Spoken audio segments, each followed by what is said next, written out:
voice on 4 BX257.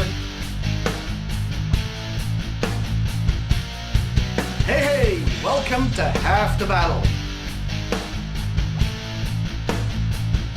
Hello everybody, Hooded Cobra Commander 788 here.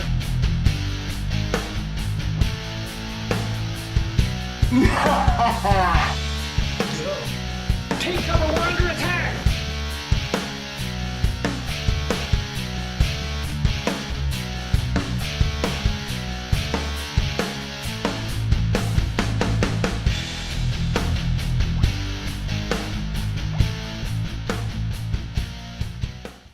Hello everyone, Form BX257 here, and for my part in Cobra Convergence, I'll be taking a look at the Cobra Elite Trooper, the 1991 Crimson Guard Immortals. Now the Crimson Guard Immortals make their first comic book appearance in the Old Marvel comic run of G.I. Joe in issue number 116, and make their first animated appearance in the de-animated G.I. Joe cartoon episode titled Victory at Volcania Part 1.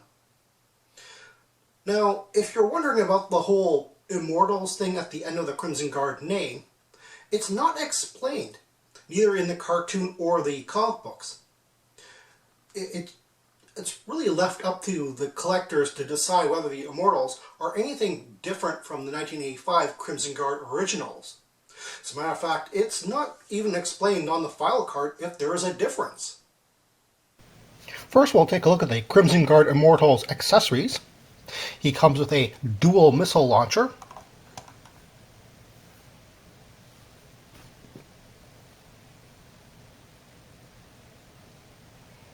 basically it's just two tubes here with two handles connecting the two tubes. I have him holding the middle portion, as the artwork actually suggests that this back portion is probably like a shoulder stock. However, he doesn't actually have to just hold that front end. You can have them actually holding both of them with both hands. It's actually a lot more steady this way. Each of the rocket tubes has its own rocket.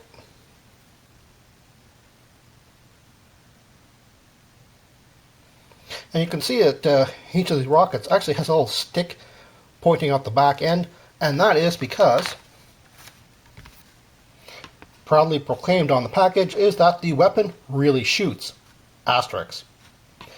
And that's how you're supposed to make it shoot, because these are old-fashioned flick missiles.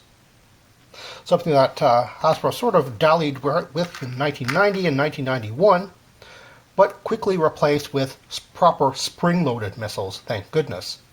So yeah, you're supposed to go like this and flick it out, and it's actually kind of hard because of the handle in the way here, but yeah, that's how it's supposed to work. In his other hand, we have a combination missile tube and machine gun.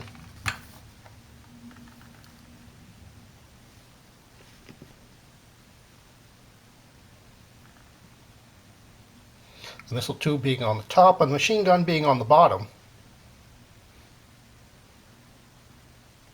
And of course the machine gun has its own ammo belt.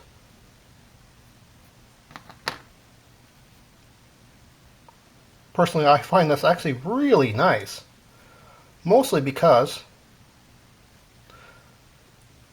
the detail in the middle are little disintegrating metal clips, which is something that you don't see a lot on the molded ammo belts on G.I. Joe, even though they're fairly realistic to how ammo belts actually are. They're not just plain like this side. One problem I do have with this is that the peg on the machine gun portion for this is on one plane, and of course the peg on the side of his leg here, and I'm assuming that this box is probably where the rest of the ammo is stored, is on a different plane. So you kind of have to twist this a little in order to get this on here. It doesn't really look as natural as I would like. It's also kind of short, meaning that he's always firing this thing from his hip and not sort of like outwards at full length of his arm. And finally, he comes with a backpack with storage for 3 more rockets. It's actually a very plain backpack. I'm sorry to say. I do kind of wish it had clips so that you can put the guns on here, but you really can't. And of course the rockets are removable. There's 3 extra ones, meaning that you get 6 rockets in total. There is one nice thing about the very plain backpack. That is, what detail it does have are these almost nylon-like straps that are the detail on here, which match up with the nylon straps that he actually has all over his body here. Now again, I guess that might seem a little bit odd to some people for me to be pointing that out, but you do have to remember that even though they're all designed by one person, the person who does the sculpting for the figure is not necessarily the same person who does the sculpting for the accessories. So sometimes little things like that don't match between the figure and the accessory. So it's really nice when it does. And now the moment I'm sure you've all been waiting for, a comparison between the 1991 Crimson Guard Immortal and the 1985 Crimson Guard the Original. One of my top 10 favorite Cobra figures, in fact. Now, there are of course a lot of similarities. The major use of the crimson red, black, and silver, although the Immortal has quite a bit more silver, covering up quite a lot of the red, but a lot of the red is of course implied on the figure. One very interesting thing is that a lot of media actually reversed how the face mask on the Crimson Guard was. On the figure, of course, it's black with a silver visor. And of course, it would be silver with a black visor on most of the media.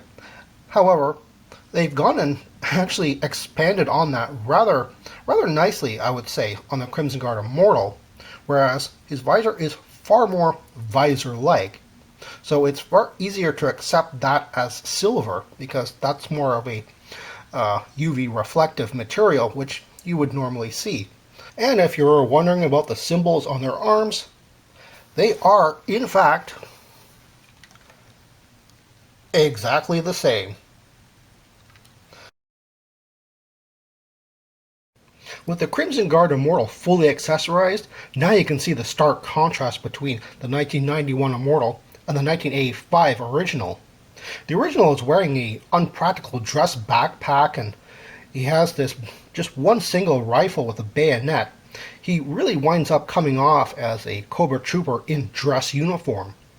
Whereas you can kind of imagine the Immortal being this guy with the additional armor, the shoulder pads, the breastplate, the crotch plate, and all sorts of other doodads that he has on him, being over the original outfit.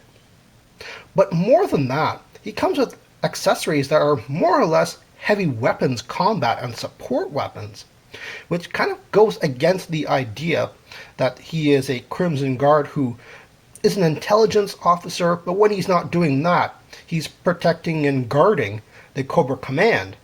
Whereas this guy, he's definitely someone who goes out into the field. And that is very, very different, and something that I think a lot of collectors are at odds with. The Crimson Guard Immortal is not necessarily a very hard figure to find on the aftermarket, and you shouldn't really be paying that much for him either, as most people are probably looking for the original 1985 Crimson Guard, who of course has his problems with silver paint rubbing off fairly easily, whereas it's actually fairly easy to find a really good Crimson Guard Immortal, because by now Hasbro has actually gotten that silver paint down right. So things like the badge and all sorts of other details on him aren't rubbing off quite as easily as they do on the 1985 original. The only thing you really have to look out for, of course, is whether or not he has all 6 of his missiles and his ammo belt, which are, the smaller of his accessories, and they're most often lost. One very rare and expensive variant of the Crimson Guard Immortal was released in the UK and Europe. Very early in the run, they replaced the Crimson Guard Immortal's head mold with this one from the 1990 Cobra Rock Viper. Now, as you can see, they both have very angular helmets and very broad visors, so I can kind of see why they chose to replace that. Very shortly afterwards, they got the mold back and released this, so it's actually very hard to find. even in the UK and Europe. However, you do have to look out for people trying to put this head on that body and just sort of painting the visor silver and his face black just to match that. It doesn't really work because the Rock Viper's helmet is actually more of a brown color than the crimson red of the Crimson Guard Immortal. There's actually a funny story behind why the initial Crimson Guard Immortals released in the UK and Europe didn't get the right head mold, even though they got the rest of the body and accessories. The UK and Europe figures released trailed behind the North American releases by about a year, and Hasbro was still using the head to create a new figure, the 1993 mail-away Create-A-Cobra. For more information on this super rare action figure, please check out Timmer of Half the Battle's awesome review.